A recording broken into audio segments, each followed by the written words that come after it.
Buenas noches nuevamente. Los que puedan prender su cámara, se los vamos a agradecer para tener este contacto con las caritas, para saber con quiénes estamos hablando, para que sus dudas también puedan ser mejor expresadas, ¿no?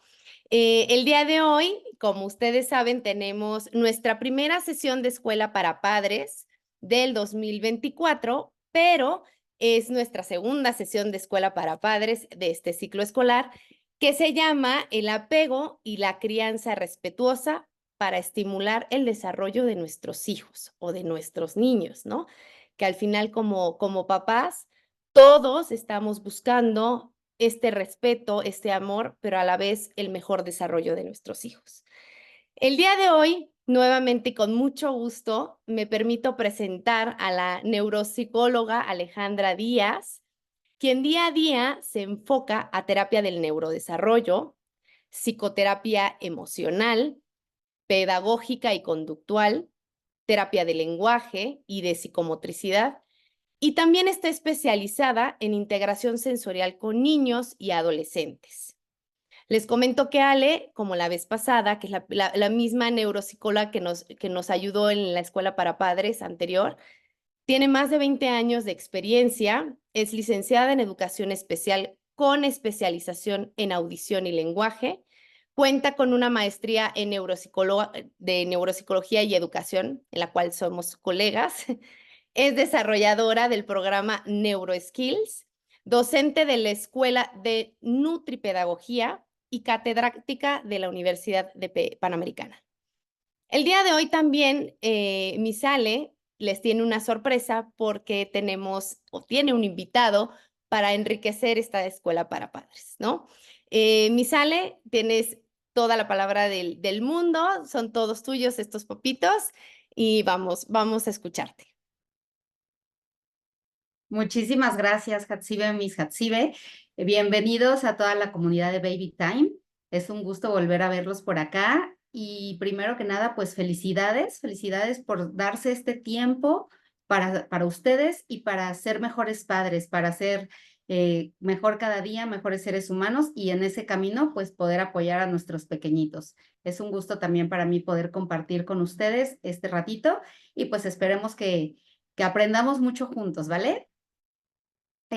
Bueno, el día de hoy, como ya nos dijo Miss Hatsibe, vamos a hablar de un tema que la palabra es como un poquito eh, redundante, la escuchamos mucho, pero a veces realmente no sabemos de qué se trata, qué implicaciones tiene, y esto es el apego, ¿ok? Entonces, vamos a empezar a hablar de nuestro tema. Les voy a comenzar a compartir. Déjame nada más encontrar aquí. Me avisas, Miss Hatsi, si se ve bien, por favor. Claro que sí.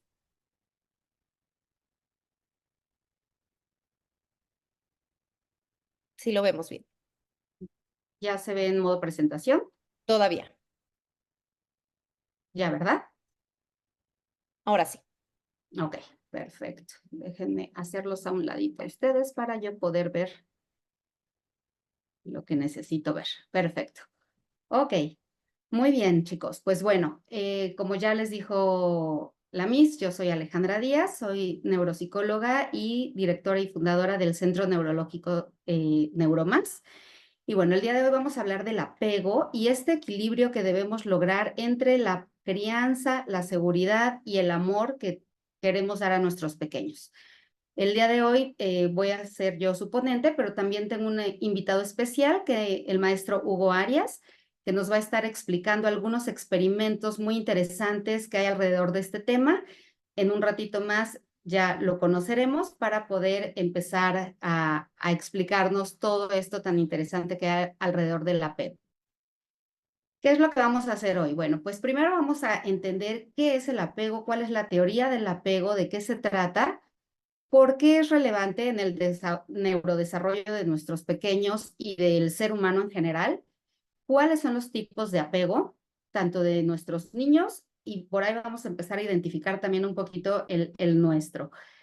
Y de esta manera, una vez entendiendo esto, ¿cómo podemos llevar esto a la crianza consciente y qué consecuencias podríamos tener, tanto positivas como negativas, alrededor de este tema? Y finalmente, bueno, pues las conclusiones, ¿vale? Este es el caminito que vamos a recorrer y sin más, pues comenzamos.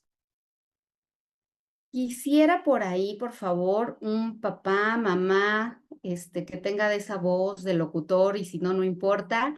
Si nos puede leer, por favor, esta parte que está como en negritas. ¿Quién dice yo? Para que abra su micrófono. Muy bien. Por ahí Mamita alguien ya de, está hablando. mamita de Eric y Alexis, que también es Miss y seguramente tiene esta Ah, voz. perfecto. Voz de Miss, eso es lo que necesitamos. Dice, ¿qué es el apego? El apego es la relación afectiva más íntima, profunda e importante que establecemos los seres humanos. Este apego afectivo se caracteriza por ser una relación que es duradera en el tiempo. Suele ser estable, relativamente consistente y es permanente durante la mayor parte de la vida de una persona. Muchas gracias. Pues efectivamente, ¿qué es el apego? De las raíces hacia, picare, pegar, ¿no? Muchas veces el apego lo entendemos al revés, como algo que el desapego. Sin embargo, el apego es al contrario, es este vínculo, este lazo que nos va a unir emocionalmente con aquellas figuras segurizantes, que en este caso, pues es mamá, papá, cuidadores. Y voy a hacer un paréntesis para que, como toda esta base, pues tiene de muchos años atrás de estudio, muchas relaciones las dicen la madre, la madre, la madre, ¿no? Entonces, cada vez que digamos la madre va a ser mamá, papá o cuidador, para que nadie se nos ofenda por aquí y que todos entremos al mismo barco. No nada más porque diga madre, es porque es a quien le corresponde, ¿no? En este caso, ya este término se generaliza para todos los que estemos a cargo del cuidado de nuestro pequeño, ¿vale? Entonces, bueno, una vez entendido como a manera de definición qué es el apego, este vínculo emocional que nos va a unir y nos va a establecer confianza con esta figura, pues empezamos a platicar un poquito diferente. La filogénesis del apego, es decir, este proceso o este equipamiento natural que traemos los seres humanos para desarrollar el apego. ¿Por qué pasa? Resulta que en el reino animal hay las especies precociales y las especies altriciales.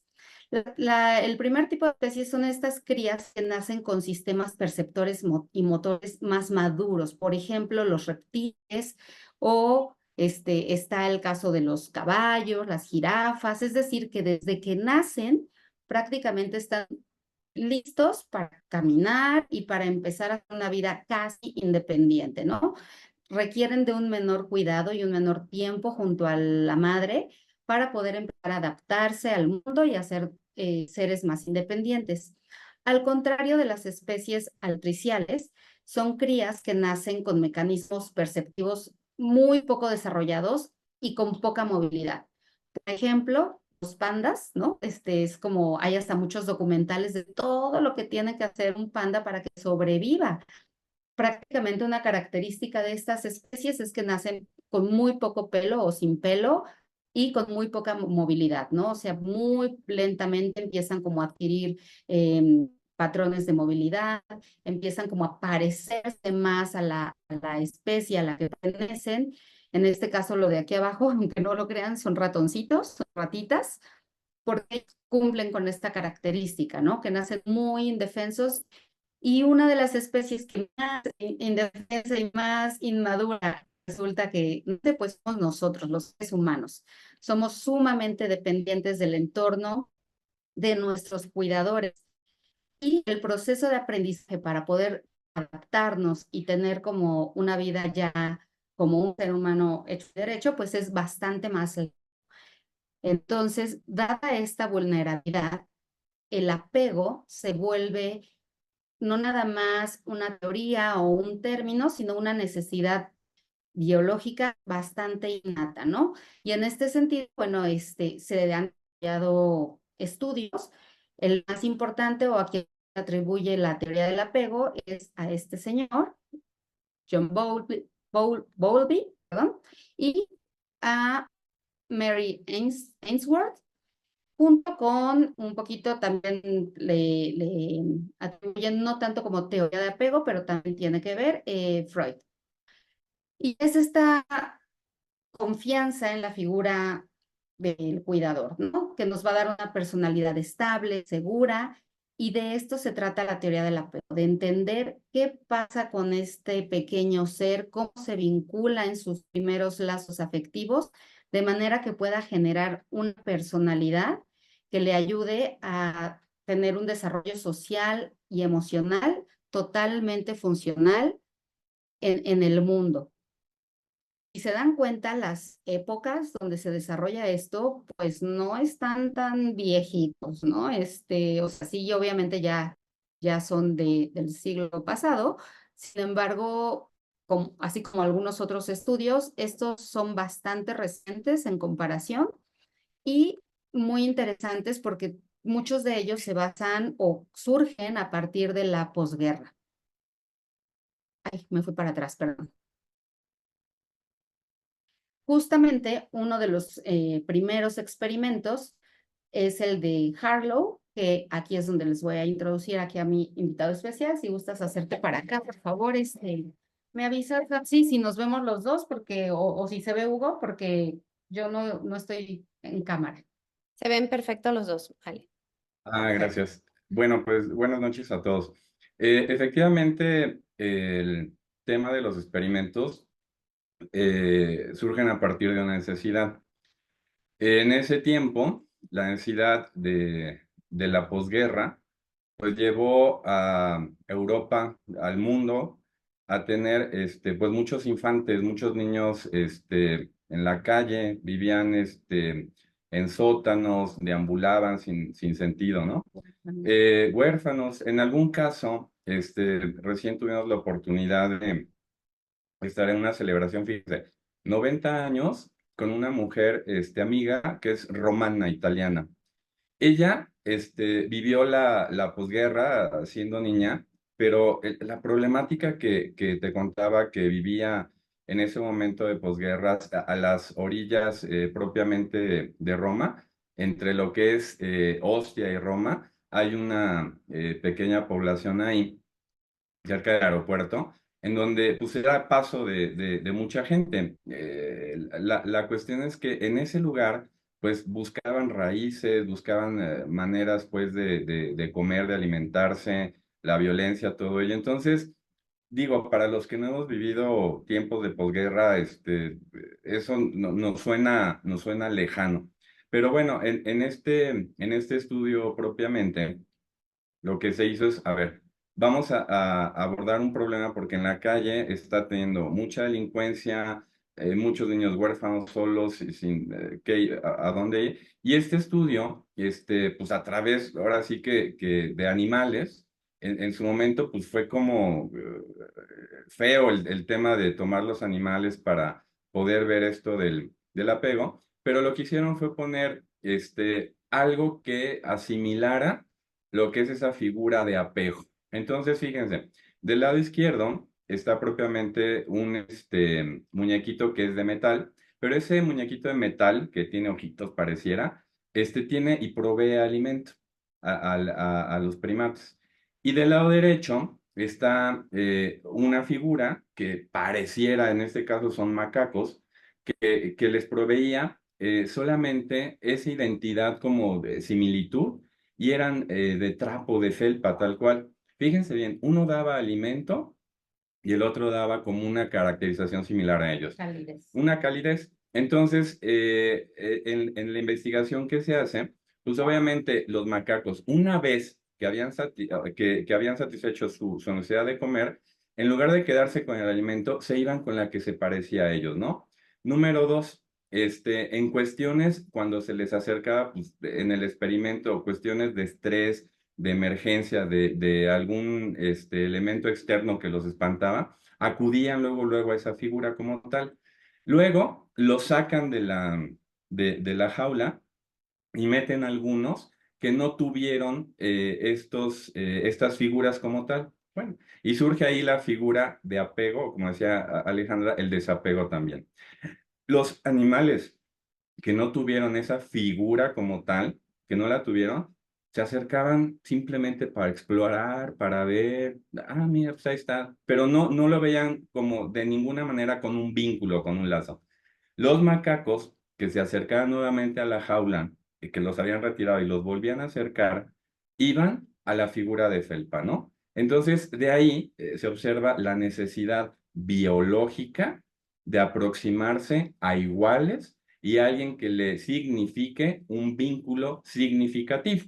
Entonces, Harlow lo que hace es que lleva a un experimento lo que decía Bowlby y Mary, ¿no? O sea, John y Mary son los que hacen la teoría del apego y él pues, lo pone en un experimento, que ahorita vamos a ir analizando un poquito más, pero básicamente en eso consiste el experimento, ¿vale? Adelante. Entonces aquí lo que concluimos o lo que vemos es que esta privación materna, en este caso pues con niños de la posguerra, tiene una importancia y un efecto directo en la vida afectiva y adaptativa de los adultos, ¿no? Por eso había tanta delincuencia y no entendían qué estaba pasando.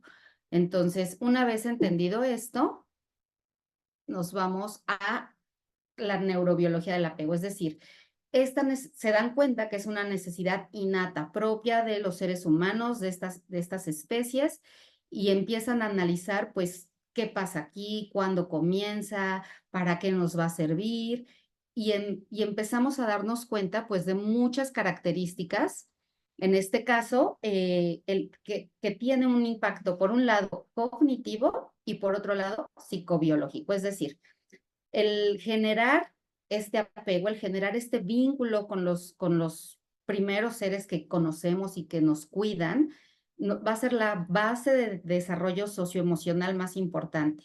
Nos va a ayudar a regular las emociones, en este caso situaciones de estrés, va a ayudar a la mentalización del otro, es decir, qué esperar de la otra persona, qué puedo yo esperar de los otros, si confiar o no confiar en el entorno, y la parte de los ambientes segurizantes. En cuanto a ambiente, no se refiere nada más como a algo físico, ¿no? Sino también se refiere, ambiente somos todos, o sea, ambiente es mamá, es papá, es la abuelita, es la habitación en sí, que los ambientes sean seguros. Y en esa medida voy a empezar a desarrollar toda esta neurobiología del apego, es decir, mi cerebro se va a empezar a configurar, se van a empezar a prender como estos foquitos, ¿no? Como cuando empecemos a prender como interruptores, donde se va a empezar a activarse toda esta red neuronal que me va a permitir desarrollar todo esto. De las principales estructuras o características que tiene el apego en este primer como despertar, son algunas muy, muy importantes. Todo se basa en la parte sensorial. ¿Se acuerdan que la vez pasada, para quienes estuvieron en la clase pasada, vimos muchos aspectos a nivel sensorial y la importancia que tienen en el neurodesarrollo del niño?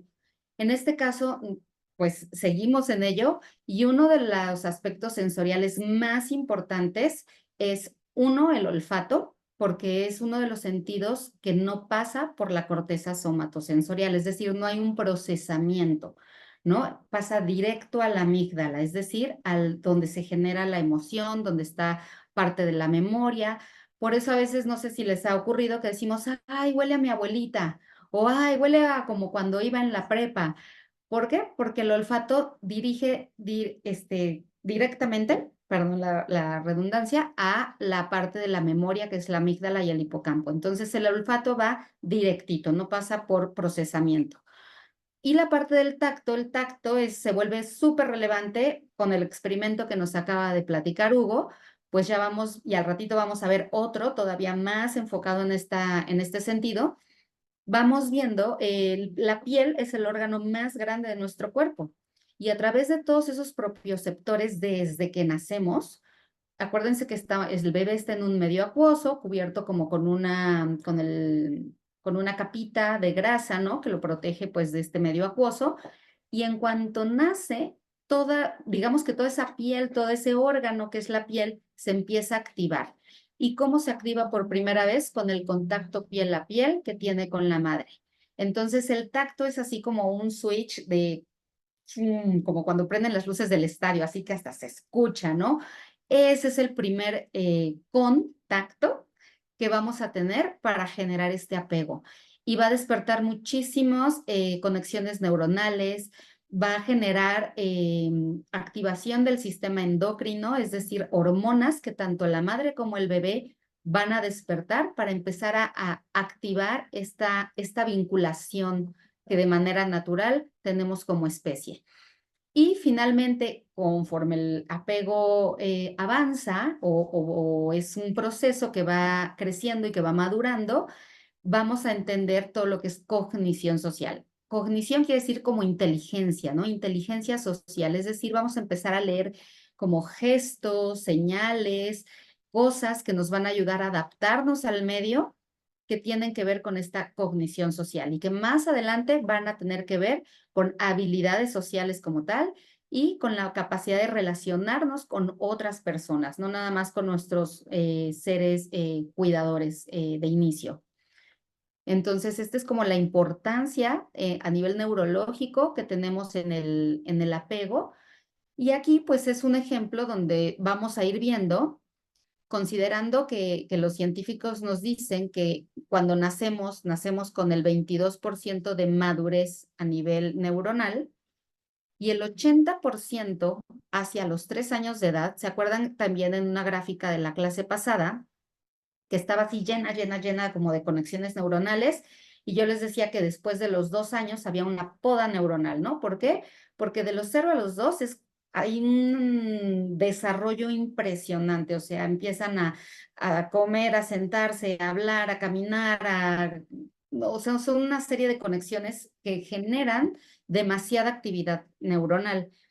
Hacia los 3 años, que ya deberían haber estado todas estas primeros hitos de desarrollo, bueno, empieza la poda neuronal, quiere decir que ya no necesito reconectar cada vez que voy a caminar o cada vez que voy a hablar, ¿no? Simplemente ya está hecha esa red y ya la puedo utilizar de manera fluida. Entonces, aquí lo que analiza esta imagen es, imagínense, si este es como el porcentaje de maduración cerebral de materia gris y se considera que terminamos de madurar nuestro cerebro hasta los 20 años, entre más colorcitos, más inmadurez. Entre más azulito y morado, más bien más moradito, está más maduro el cerebro. Ese es como lo que nos explica esta gráfica.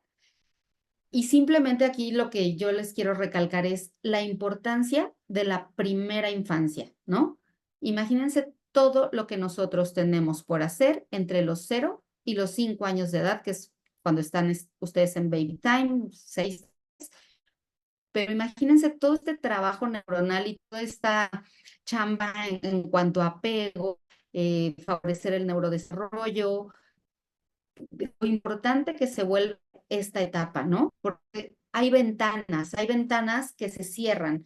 Por ejemplo, un niño o una persona que se priva de este apego o de estas emociones, de estos vínculos a temprana edad, resulta que estas ventanas se van como cerrando. Y no sé si han escuchado el término de niños ferales, que son como estos niños como Tarzán y, ¿no? Estos son como de cuento, pero realmente niños ferales que los han privado de su libertad, del lenguaje, del contacto piel a piel, e incluso de alimentación y cuestiones biológicas más básicas, que realmente no pueden recuperar, aunque después lo rescatan, no pueden recuperar del todo las funciones completas, ¿no? En el caso, por ejemplo, del lenguaje, eso se vuelve súper importante y por eso Miss Hatsiba y todas las misas de BM están, señora o señor, llévelo a terapia porque ya vamos retrasados, ¿no? Porque el lenguaje tiene una ventana de oportunidad hasta los 7 años. No nada más en cuanto a opción y el habla, sino el lenguaje en general, ¿no? O sea, que alguien nos hable. También hay experimentos bastante crueles donde separan a niños o a gemelos y a uno le dan lenguaje, a otro no, y pues vemos los resultados. Pero bueno, gracias a eso es como hoy entendemos que estas ventanas de aprendizaje tienen un periodo y que Si no aprovechamos ese periodo y no damos la estimulación correcta y suficiente, de verdad tenemos consecuencias en la vida adulta, en la adolescencia y bueno, el resto de nuestro desarrollo. Una vez entendido eso, pues entonces sí podemos ver que el apego, así como la madurez de nuestro cerebro mismo y de nuestro desarrollo natural nos lo va marcando, tiene fases, ¿no? Entonces, en una primera fase vamos a tener esta fase de preapego, que es entre los 0 y los 2 meses, donde ni el bebé ni la mamá nos entendemos bien, ¿no? Todavía estamos haciendo horarios, no sabemos a qué hora se va a levantar, a qué hora se va a dormir, si llora, no sé si tiene hambre, tiene sueño, tiene sed, le pica la ropa. Es una fase de adaptación tanto de la madre como del bebé. Sin embargo, es súper importante que estemos ahí, siendo muy responsivos, es decir, respondiendo a todas estas necesidades que el bebé nos va marcando, pues con su llanto, con sus gestos, con todo lo que un bebé de esta edad implica, ¿no? A esto se le llama respuesta sensible, saber qué necesita de ti. Después viene la fase de formación del apego, donde ya evidentemente el bebé identifica a una primer figura segurizante. Sin embargo, mientras tenga sus necesidades bien cubiertas, a veces no le va a importar tanto si es mamá, si es papá, si es la abuelita, si es la nana. Sin embargo, entre más constantes sean estas figuras de apego, mucho más fácil va a ser para él reconocer estos patrones intrínsecos que hay ahí atrás, ¿no? ¿De qué va a pasar si lloro? Bueno, pues me van a atender. Y si tengo hambre, bueno, pues me van a dar de comer. Y esto va proveyendo al bebé de esta retroalimentación de su propio mundo. Y después ya viene, bueno, una fase clara de apego entre los 6 meses y los 3 años, que de pronto no me dejarán mentir los que tienen todavía bebecitos, que decías, ay, qué raro, si antes se dormía y no lloraba, y ahora lo llevo a la cuna y ya tiene 9 meses, entre 8 y 9 meses, y resulta que llora y llora y llora, ¿no? Pues es por esto, porque realmente es mucho más consciente de esta figura de apego y él pues necesita estar con esta figura, la reclama un poco más, ya es como más evidente y claro esta etapa de apego donde va a empezar a manifestar pues esta vinculación, no nada más en cuanto a las necesidades básicas y de cuidados primarios, sino ya en cuanto a la vinculación emocional. Te empiezan a sonreír, a dar los brazos, a seguir con la mirada. Todos estos indicadores son súper importantes para entender que nuestro niño o nuestra niña está teniendo un buen desarrollo y un buen despertar y afianzamiento del apego emocional. Y finalmente, bueno, tenemos ya la formación de una relación recíproca, es decir, tú me quieres, yo te quiero, tú me cuidas, yo te cuido. Esto ya es como de carretera, ¿no? De ida y vuelta. Y esta base es la que les va a permitir desarrollar relaciones interpersonales de ahí en adelante, ¿no?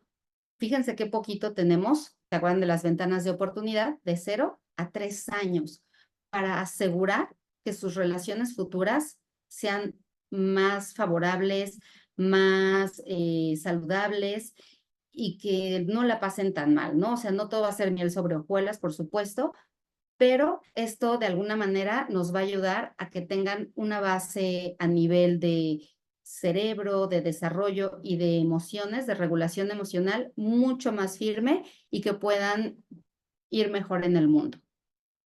En este sentido, y con lo que se acuerdan que les comenté del tacto, vamos a revisar nuestro segundo experimento y ya van a ver qué interesante y qué efectos tiene sobre el desarrollo y el apego de nuestros peques.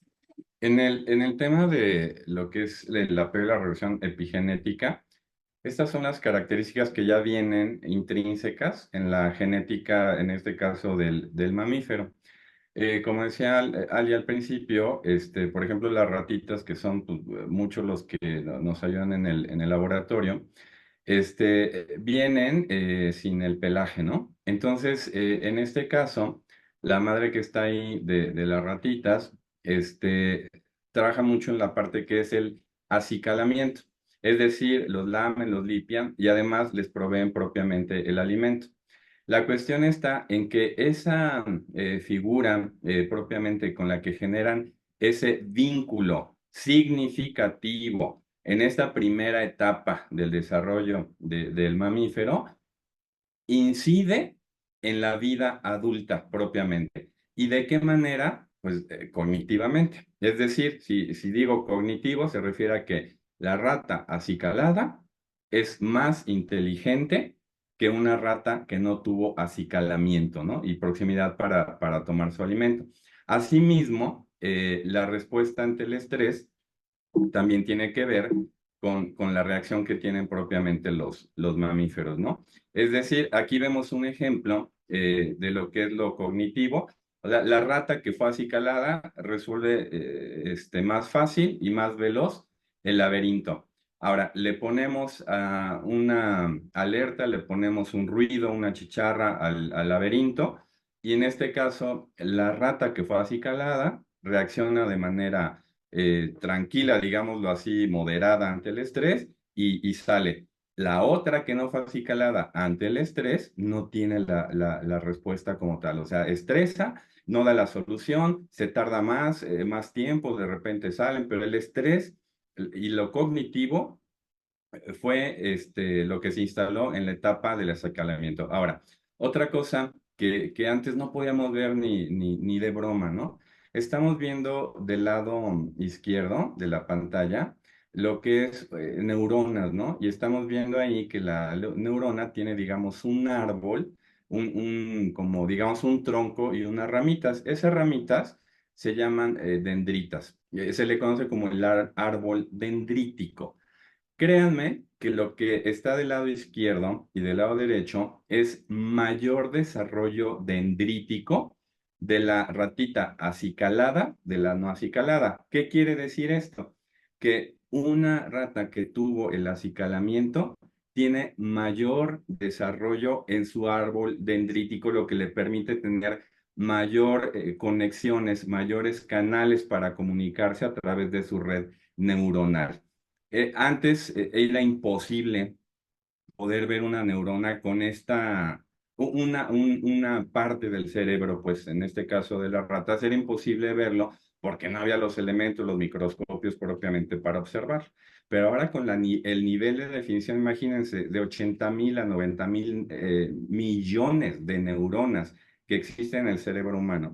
En las ratitas también, lo que se puede observar ya, una en particular, un árbol dendrítico, nos permite ver cómo ha madurado el árbol de una manera significativa de la que tuvo el acicalamiento, que está relacionada con el apego, y la que no lo tuvo, ¿no? Entonces, conclusión, más inteligentes, tienen mejor manejo de estrés y una mayor conexión neuronal. Muy bien, gracias. Pues digo, no hay mucho más que explicar, ¿no? O sea, en el contacto, el acicalamiento, que en nuestro caso, bueno, no es acicalamiento, es propiocepción, es cargarlos, es arrullarlos, es el masajito de la estimulación temprana, todo eso nos va a dar, por supuesto, los mismos beneficios y aún más, ¿no? Porque esto, bueno, es una experimentación y en ratitas, imagínense lo que sucede en un ser humano. Y pues bueno, conforme pasaban todos estos experimentos y todos estos años, la teoría del apego continuaba y decían, bueno, a ver, sí, esto es algo innato, es algo que se debe cubrir las necesidades, debe haber un ambiente segurizante, pero ¿qué es lo que pasa o por qué no todas las personas reaccionan con el mismo estilo de apego o con el mismo buen vínculo, ¿no? O cómo es que impacta en la edad adulta y la resolución de problemas el tener o no tener un buen apego o diferentes tipos de apego.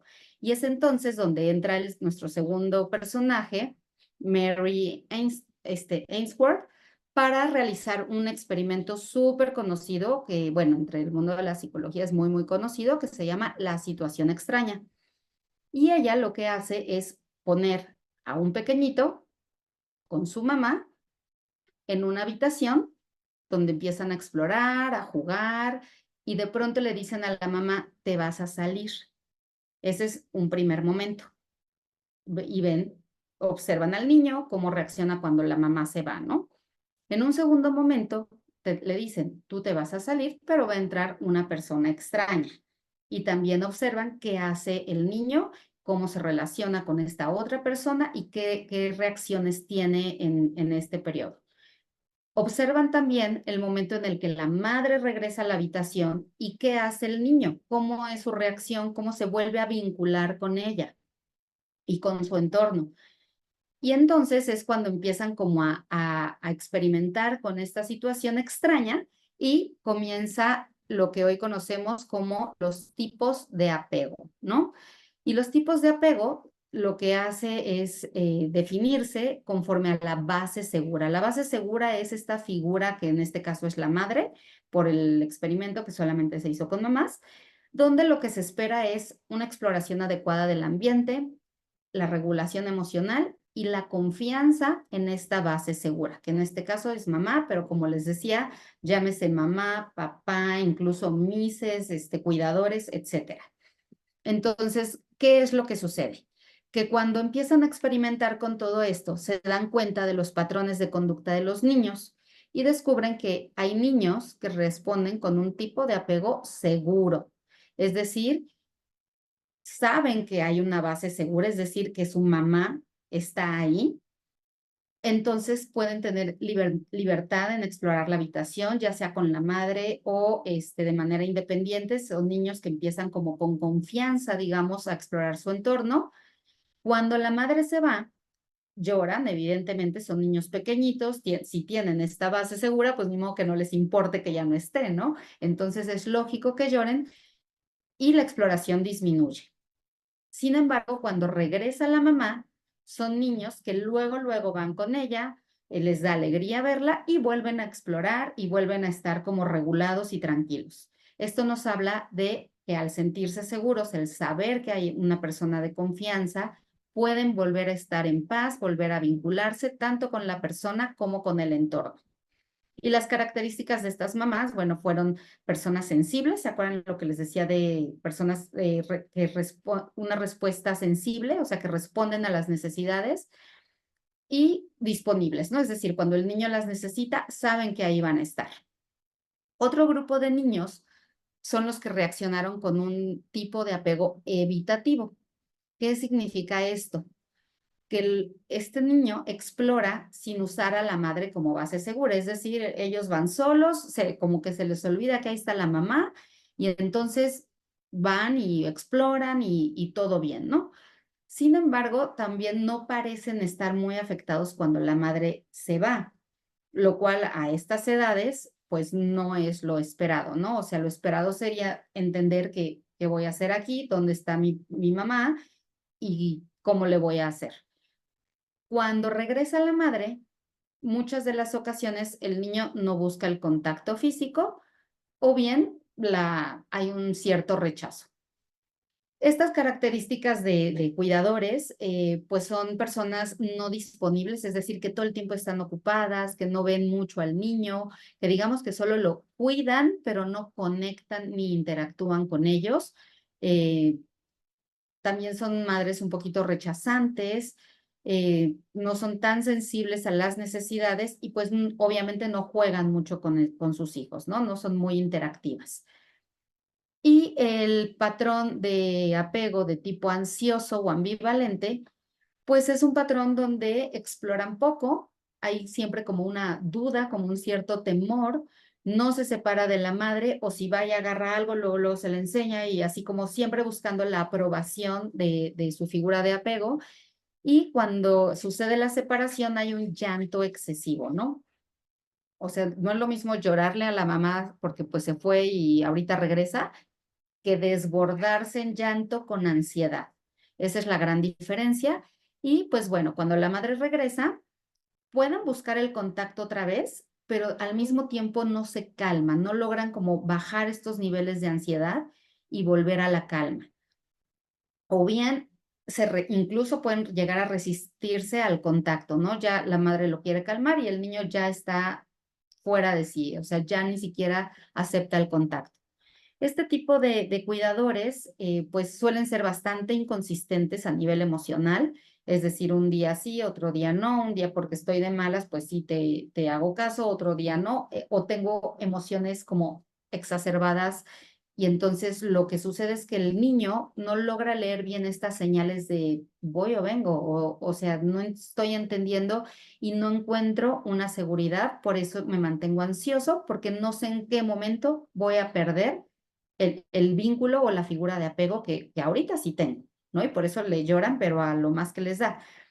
Pero al ratito no saben si lo van a tener o no. Entonces es realmente ansioso y es de mensaje muy contradictorio este tipo de apego. Y después, esto ya no lo hace Johnny y Mary, lo hace otra científica que pues años después dice, sí, sí, sí, a ver, todo sí, pero hay otro tipo de apego que le llaman desorganizado, ¿no?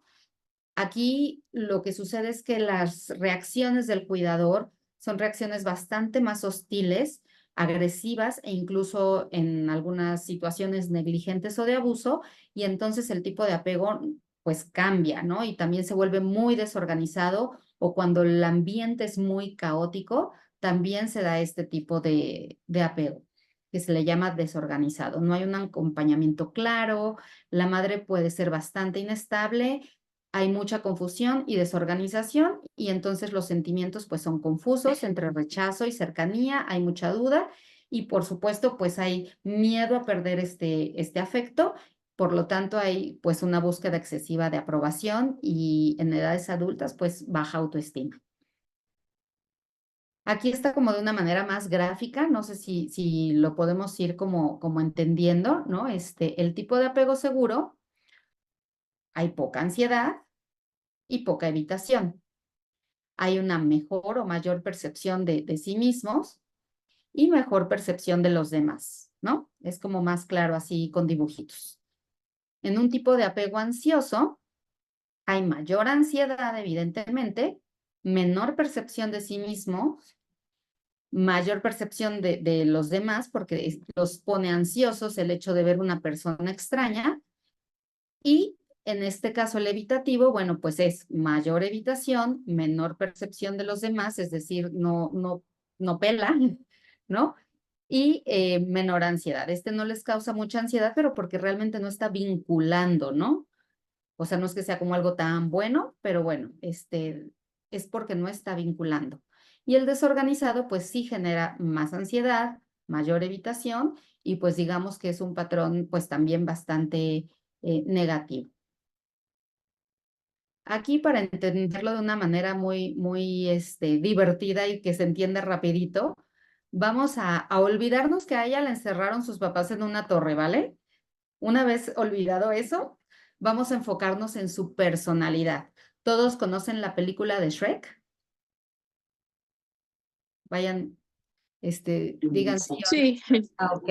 sí. Bueno, perfecto. Entonces, bueno, si ubican la personalidad de Fiona, Fiona es una persona que tiene confianza en los otros, ¿no? O sea, deja que la rescaten, que la lleven, que la traigan. Cuando se encuentra con unos ahí en el bosque, es capaz de defenderse, es capaz de decir, oye, ¿qué te pasa? Eso no está bien, no me gusta. Es capaz de empatizar con Burro, es capaz de empatizar con Shrek. Es decir, no se le cierra el mundo, ¿no? Su tipo de apego es bastante seguro y es una persona que puede confiar, que puede resolver problemas y que puede estar tranquila en el entorno que la rodea. En el ogro, el Shrek, pues es de un patrón bastante evitativo, le cuesta trabajo hablar de sus sentimientos, incluso conectar con los demás, ¿no? Cuando conoce a Fiona, cuando conoce a Burro, o sea, es bastante hostil. Digo, no por el hecho de ser un ogro, obviamente esto es una película, estamos haciendo una analogía, entiéndase que esto no es la parte científica, sino divertida para poder entenderlo. Pero queda muy claro, ¿no? O sea, es un patrón de tipo evitativo. El tipo de apego que tiene Burro, pues es un patrón ansioso, donde se siente inseguro de sí mismo, donde siente que no encaja, donde constantemente está buscando la aprobación del grupo, y este sería un patrón de tipo ansioso. Y en el caso de la galletita, pues es un patrón desorganizado, donde un día siente una cosa, otro día siente otra, no se entiende ni él mismo, y aparte de todo tiene ansiedad, ¿no? Pero en cuanto a la regulación emocional, pues no logra, o sea, ni siquiera regularse a nivel emocional. En cuanto a la regulación emocional, bueno, Fiona lo hace como de una manera más estable, burro lo hace a través de los otros. Esto se llama corregulación, los que tienen este patrón de tipo ansioso, para poder regular sus emociones necesitan a otros. Y en el caso de ogro, pues más bien es como estos que necesitan su tiempo y necesitan autorregularse, ¿ok? Entonces, con este ejemplito espero que haya quedado un poquito más claro. Para esta slide se la voy a pasar a Miss Hatzibe para que ustedes tengan como, pues como toda la información. Sin embargo, para no leer todo esto, que es un poquito lo que acabamos de platicar, pues estos son los tipos de apego que se descubren a partir de esta experimentación con Mary Ainsworth. Ahora, cuando nosotros hablamos del apego, pues estamos pensando en nuestros niños, ¿no? Decimos, ah, sí, mi hijo es así, mi hijo es asá, este sí reacciona de esta manera, pero ¿qué tal tú? Tú como papá, el apego no puede ser el vínculo con nuestro hijo si no sabemos qué tipo de apego tenemos nosotros y desde qué lugar nos estamos nosotros vinculando con ellos. Por eso vamos a platicar este ejercicio para poder entender qué tipo de apego tienes tú y cómo puede impactar en la relación interpersonal que tienes, incluido el vínculo con tu hijo. En el experimento que, bueno, lo que se ve ahí es una tomografía. La tomografía nos permite ver un nivel de detalle que pues, propiamente no se tenía anteriormente. Antes se podían ver filamentos del cerebro, de un cerebro ya muerto de persona, pues en vivo de algunos animalillos, pero la cuestión está que la tomografía nos permite analizar corteza prefrontal, la amígdala, el hipocampo, donde está la memoria, diferentes áreas del cerebro, corteza somatosensorial, donde se activan de acuerdo al pensamiento, en este caso, sugerir. A lo que voy es que si nosotros analizamos el experimento anterior de Mary y John, es una situación extraña. En este caso, el apego también se puede definir como un proceso que acompaña, en este caso, al ser humano en ese vínculo que tiene durante su vida y lo tiene de una manera significativa con otras personas. Entonces, la cuestión está en que en una misma situación, se les hacen preguntas, ¿no? A los que van a introducir a la tomografía para estudiar propiamente su cerebro. Y también hay ciertos patrones que reaccionan de acuerdo a los modelos de ansiedad, de acuerdo al apego seguro, de acuerdo al evitativo, ¿no? Y desorganizado también. Entonces, coincide también en este caso el análisis que se hace de la neuroimagen, que es lo que nos da la tomografía, que al final del día, antes todavía se usa el ultrasonido para ver qué tenemos en algunos órganos en el interior, pero la tomografía nos da un nivel de detalle impresionante. Las universidades actualmente tienen niveles de estos aparatos que trabajan a través del campo electromagnético. El campo electromagnético se mide a través de teslas, que son, digamos, las unidades y la potencia que puede tener esta máquina y que nos da un nivel de definición tremendo donde podemos observar las áreas que se están activando propiamente del cerebro, ¿no?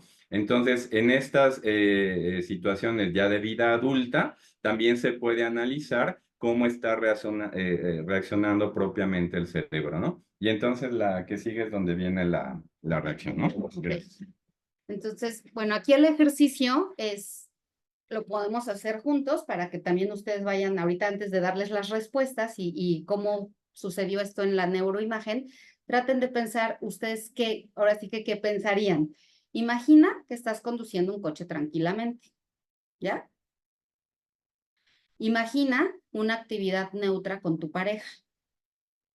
¿Ya la tienen? Imagina que estás discutiendo con tu pareja. Imagina que tu pareja te dice que te quiere dejar. ¿Ok? E imagina que tu pareja fallece. Entonces aquí lo que sucede en el experimento de neuroimagen es que mientras la persona estaba pensando esto, la neuroimagen actuaba. ¡Ah! Perdón. ¿Quién sabe qué hice?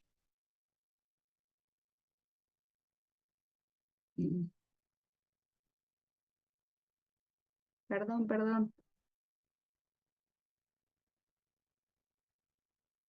Ay, no. Ay, ya casi.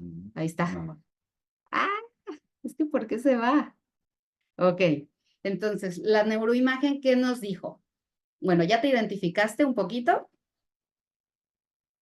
Conforme a las respuestas o lo que las personas en este experimento imaginaban, en un patrón ansioso, en un tipo de apego ansioso, había en la neuroimagen mayor activación del sistema límbico, es decir, el sistema que se encarga de la regulación emocional. Eso no quiere decir que esté regulando emociones, sino que la amígdala se inflama y entonces empieza como a, ¿no? O sea, a entrar un poco en ansiedad y en estrés. Y menor activación en áreas frontales, que son las que nos ayudan a regularnos, a pensar, a planear, y entonces no estamos pensando, no estamos planeando, no nos estamos regulando. ¿Y qué tipo de pensamientos tuvieron estas personas? Bueno, alguien pensó en la muerte del abuelo. Cuando son muy ansiosos suelen tener como asociaciones, ¿no? Y entonces un pensamiento te lleva al otro y al otro y al otro y al otro, generalmente de cosas que te han pasado a ti, que en neurociencias también se llama autobiografía, o sea, te vas como a tu rollo personal y empiezas a tener estas asociaciones emocionales y entra lo que se llama red neuronal por defecto, es decir, como cuando la computadora se le pone el relojito, o sea, pensar en todo y en nada, ¿sabes? Ese es el tipo de apego ansioso, lo que le sucedía a su cerebrito. Y estos puntitos de por acá indican los niveles de cortisol. El cortisol es la hormona del estrés, donde evidentemente pues empezaban a generarse altos niveles de cortisol. En el patrón de tipo evitativo había mayor control en áreas de pensar y no pensar, es decir, tantito pensaba y luego ya se iba, ¿no? O sea, como tipo Shrek, ¿no? Que decía, sí, sí, pero no ahorita. Y entonces, aquí, como este patrón de ir y venir sin pensar mucho, ¿por qué? Porque no logras conectarte con la emoción, ¿no? Al contrario de que todo tiene una asociación emocional y de todo podríamos hacer un gran drama, aquí nos falta conectar con la emoción. Y evidentemente esto produce mucho cansancio y los pensamientos que tuvieron estas personas pues, fueron pensamientos como muy neutrales, ¿no? Donde no les obligara o no les implicara involucrarse en una emoción. Y los que tuvieron patrón seguro, bueno, estaban en más equilibrio de la imagen y una mejor concentración y conexión con la realidad. Entonces, si ya te vas identificando un poquito de qué pie cojeas tú, de qué pie cojean tus hijos, pues vamos a empezar a entender cuáles son los errores más comunes que podríamos llegar a tener al no entender este tipo de apego para poder tener crianza respetuosa, ¿no? O sea, ¿desde dónde estamos vinculando? Ojo, la parte de, bueno, estos son como a nivel global las palabras que les vamos a dar, que es la negligencia y la sobreprotección, ¿no? Y el no conocimiento tanto de mí mismo como de mi hijo. Un error, por ejemplo, voy a dar este ejemplo, es creer que darle pecho a los bebés hasta los 3, 4 años es tener un buen vínculo o un buen apego. Está bien si quieres, si así lo decides, pero eso no significa tener un vínculo mejor, más positivo, más saludable o un mejor patrón de apego. Ojo, lo que nosotros tenemos que cuidar es sus necesidades, como en la pirámide, ¿se acuerdan? De las fases del apego, en cada etapa. Y proveer, ahorita vamos a ir a qué significa este cuidado y proveer de estas necesidades, cubrirles estas necesidades para generar realmente un apego saludable, un apego seguro, que pues es lo que todos los papás que estamos por aquí deseamos para nuestra familia, para nuestros hijos, ¿vale? Entonces, explicando un poquito estos errores, vamos a llamarla así.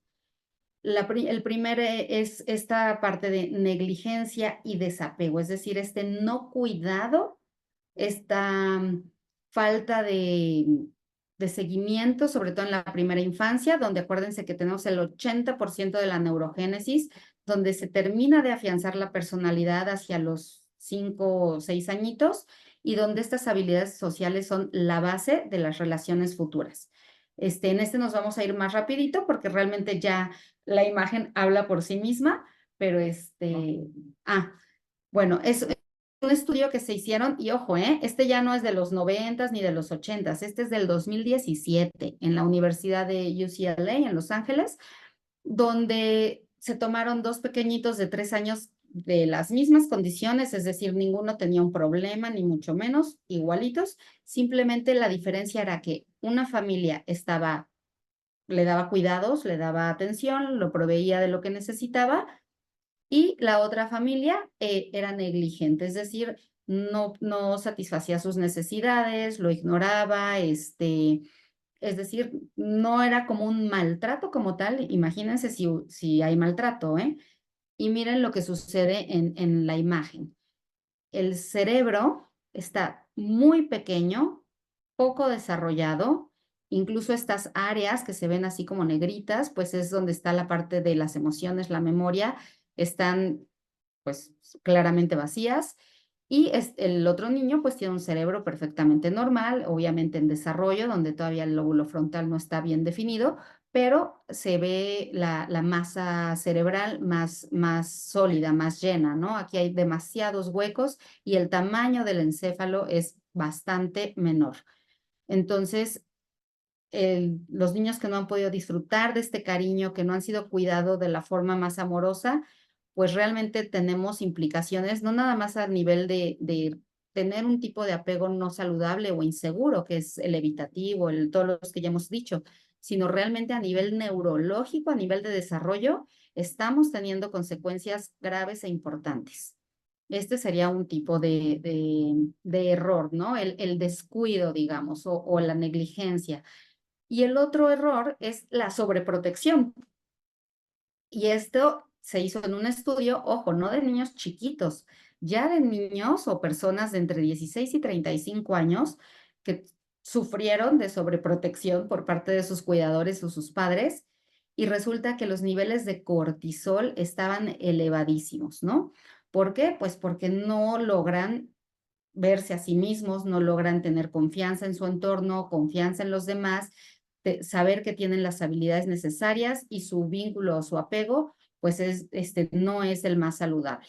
Entonces, ninguno de los dos extremos es el correcto, ¿sabes? Entonces, ¿qué tenemos que hacer o qué necesitamos lograr para encontrar este justo medio donde no tengamos como todos estos errores de negligencia y de decir, ay, no, cuídate tú solo porque yo no te voy a sobreproteger, o la sobreprotección extrema donde todo le hacemos y donde no los dejamos ni pensar, ni respirar, ni nada, pensando que es una manera correcta de cubrir sus necesidades, ¿no?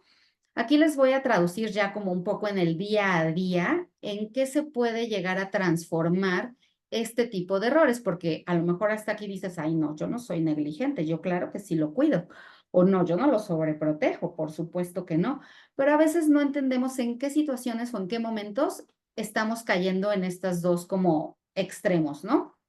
Entonces, en un día a día, en nuestra crianza, ¿qué sí hacemos o qué no hacemos para tener apegos seguros? ¿Qué está aprendiendo tu hijo de la crianza? Sí, en tu crianza hay golpes. Bueno, lo que está aprendiendo es que pues pegar está bien, porque si tú eres su figura segurizante y tú pegas, tú le pegas, pues entonces, ahora sí que por deducción, pues pegar pues no está mal, está bien. ¿Qué pasa si hay gritos? Es lo que aprendes, ¿se acuerdan del tipo evitativo? Es a bloquear tu voz, ¿no? O sea, si tú gritas, estás desgastando el recurso y después ya ni con los mayores gritos del mundo va a poder reaccionar. Si hay amenazas, si todo el tiempo hay esta negociación y estas amenazas, ¿qué es lo que provoca? Pues él no va a creer que lo que dices va en serio, porque todo el tiempo es una amenaza, ¿no? Todo el tiempo es estar amenazando, estar negociando, y dice, pues, o sea, lo que sea, no va en serio. Y entonces los niños comienzan a probarnos, a ver hasta dónde podemos llegar, porque no nos están creyendo. Cuando hay un exceso de castigos o el time out, que ahora ya no lo recomiendan mucho, perdón, aquí se me fue una E, hay lucha, hay enojo, hay ganas de huir, hay rebeldía, y pues por supuesto que no es lo que nosotros queremos en cuanto a la conducta de nuestros hijos, ¿no? Yo no digo que no recurramos a la corrección, simplemente cuando son castigos solamente mal manejados o cuando es un timeout sin una reflexión. Además, en un niño pequeñito de menos de 3 años, el timeout no funciona. O sea, ellos no están capacitados para poder reflexionar en este tiempo que hicieron, que no hicieron. Por eso es que no funciona. Más grandecitos pudiera funcionar siempre y cuando pues se maneje de manera correcta. El hacer todo por ellos, pues el mensaje que se les da, como en la diapositiva pasada, es que no soy capaz y generan mucho estrés, ¿no? Una inseguridad ante su entorno, ante el medio. El exceso de premios, últimamente hay mucho, que de todo quieren un premio y de todo es, y si hago esto, te doy lo otro, y es una negociación constante. Y entonces es pensar que todo lo merece o que se vuelve un negociador, ¿no? Hasta por, oye, saluda a tu papá o haz tu tarea. ¿Y qué me vas a dar? A ver, no, o sea, no va por ahí, ¿no? Entonces, ellos se dejan de tener como este límite claro entre lo que les corresponde y les toca y cuando se han ganado un premio, ¿no? Realmente que ha sido un esfuerzo, que ha sido esto, que ha sido el otro, y no se vuelven estos negociadores constantes que creen que todo lo merecen, que además se vuelve como una insatisfacción de todo el tiempo, ¿no? Una insatisfacción perenne. Ya tienen los 200 plumones, pues ahora quieren los de a 400 y los de a 1000 colores, porque nunca hay una satisfacción, porque todo el tiempo estamos negociando y haciéndoles creer que merecen y merecen y merecen más. Estos son como errores como actuales, digamos. Y bueno, vamos a empezar a concluir. Cuando nos cachemos en un error, también le voy a mandar a Miss Hatsibe, ¿me recuerdas el nombre del documento, el que es como librito? Porque ahí vienen muchísimos ejemplos, que si lo comparo con los hermanos, o sea, un montón de ejemplos que de verdad caemos en ellos, se llama la teoría del apego, un enfoque actual. Como les digo, estos ya son ejemplos más actuales, donde ya no son los experimentos de laboratorio, pero que sí cometemos como papás, pues porque no nos conocemos, no conocemos el desarrollo de nuestros hijos y caemos en conductas pues de negligencia o de sobreprotección y no encontramos este justo medio que debemos tener en una crianza respetuosa. Cuando nos cachemos o caigamos a la cuenta pues de que hemos cometido un error, número 1, reconoce nadie somos ni la mamá ni el papá perfectos, ¿no? O sea, eso es lo primero que hay que hacer. No somos perfectos, nadie nos ha enseñado, estamos aprendiendo juntos. No existe la madre y el padre perfecto y lo único que nuestro hijo necesita de nosotros es que estemos ahí para ellos, que seamos disponibles, que respondamos a sus necesidades y aplicar esta técnica que le llamamos de las 4 Rs. Cuando tú reconoces que cometiste un error, la primera R, pues reconócelo, ¿no? Sé consciente.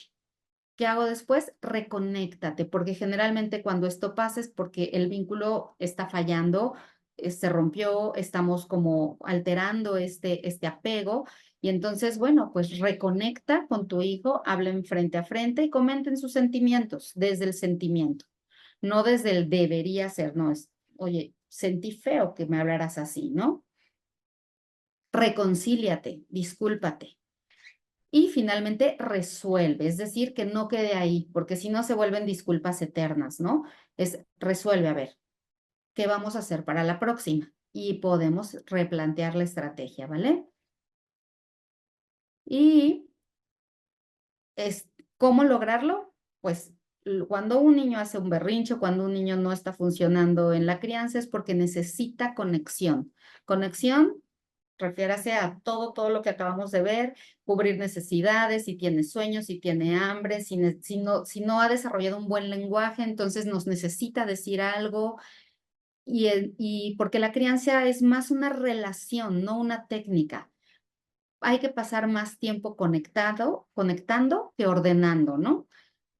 Las rutinas dan estabilidad, dan seguridad, eso se los recomiendo muchísimo. Y bueno, pues aquí tenemos como los dos caminos posibles, ¿no? Si no tenemos este vínculo, esta conexión, pues no va a haber empatía y diálogo. Por otro lado, pues lo vas a ignorar, a regañar, a humillar, que va a generar esto en él, miedo, inseguridad. En cambio, si hay diálogo, hay empatía, aplicas las 4 Rs, pues vas a tener un vínculo de confianza, un ambiente más confiable y por lo tanto, pues la relación se va a fortalecer. ¿Qué necesitan? Entenderlo.